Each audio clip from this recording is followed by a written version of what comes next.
News when you want it with Bloomberg News Now. I'm Nathan Hager. And I'm Karen Moskow. Karen, the ceasefire between the U.S. and Iran is set to run out tomorrow night, and President Trump is signaling he is not willing to extend it if the two sides can't reach a deal to end their war. President Trump spoke to Bloomberg White House correspondent Jeff Mason ahead of a second round of negotiations with Tehran. He's not ready to just agree to any deal, and he's not willing right now to give additional breathing room other than saying that the ceasefire expires on Wednesday night, Washington time, which is actually a day later than most people assumed. Bloomberg's Jeff Mason reports Vice President J.D. Vance is still expected to head to Islamabad later today to lead the second round of talks either tonight or tomorrow. But Bloomberg's Jumana Bersetchi reports it's not clear who Vance's team will be talking to. We still don't know who exactly from the Iranian side is going to be participating, if indeed they will be participating at all. There have been numerous posts, various comments coming through from officials and Iranian leading negotiators, including the Speaker of the Parliament, Mohammad Ghalibaf himself, who said Trump seeks to turn negotiating table into surrender. We do not accept negotiations under the shadow of threats and have prepared new cards for the battlefield. This is echoed also by Iran's ambassador to Pakistan, saying that they will not negotiate under threat.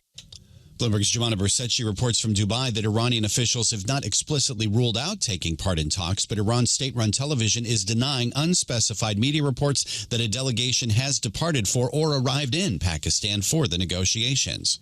Well, Nathan, another developing story that we're following involves a changing of leadership at one of the world's biggest companies. After 15 years as CEO of Apple, longtime leader Tim Cook is being replaced by John Ternus in September.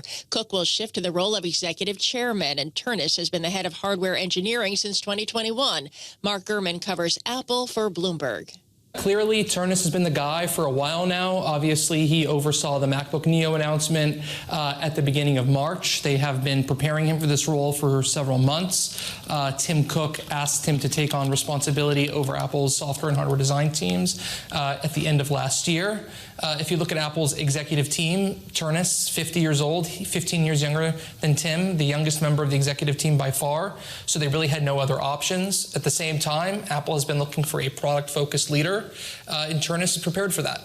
And Bloomberg's Mark Gurman says the announcement comes just weeks after the company's 50th anniversary celebration, and shares of Apple, they're down 0.6% this morning. Well, Karen, another tech giant, Amazon, is doubling down on artificial intelligence. The company's investing an additional $5 billion in Anthropic and may inject $20 billion more over time.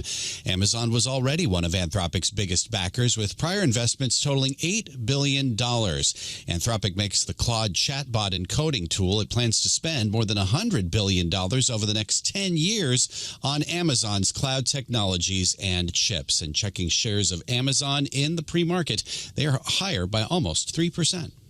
Nathan, Amazon founder Jeff Bezos is close to finalizing a $10 billion funding round for his AI startup that's developing models with the capability of understanding the physical world. The Financial Times reports the fresh funding values the company, codenamed Project Prometheus, at $38 billion. The paper says J.P. Morgan and BlackRock are among the investors in the new round. Some more tech news this morning. The Information is reporting that Elon Musk increased his stake in SpaceX last year by buying $1.4 billion of stock from current and former employees. The report says a confidential IPO prospectus also reveals a plan to award Musk tens of millions of shares if SpaceX's market cap increases by trillions of dollars. Nathan, let's turn to the economy. Donald Trump's pick to be the next leader of the Federal Reserve may get a grilling. Kevin Warsh's hearing before the Senate Banking Committee takes place in Washington later today. And Bloomberg's Michael McKee has a preview. The president's Fed nominee has made it clear he wants to make big changes at the central bank. Today's hearing is his chance to explain how big and how fast he hopes to move. The most important question: who does Kevin Warsh think he's working for? How strong will Warsh be in defending Fed independence under a president who thinks he should be dictating monetary policy? So if Warsh thinks the Fed should be cutting interest rates, when does he think that should happen, and by how much? Does it make sense while inflation is rising? Warsh also wants a smaller balance sheet. How does he get there? Does the Fed sell its mortgage bond holdings? He also wants to reform Fed communications, bank regulation, and even the way the central bank conducts policy operations. A lot to talk about. Michael McKee, Bloomberg Radio. All right, Michael, thank you. And stay with Bloomberg for live coverage of Kevin Warsh's confirmation hearing. It gets underway at 10 a.m. Wall Street time. And that's news when you want it with Bloomberg News Now. I'm Karen Moskow. I'm Nathan Hager, and this is Bloomberg.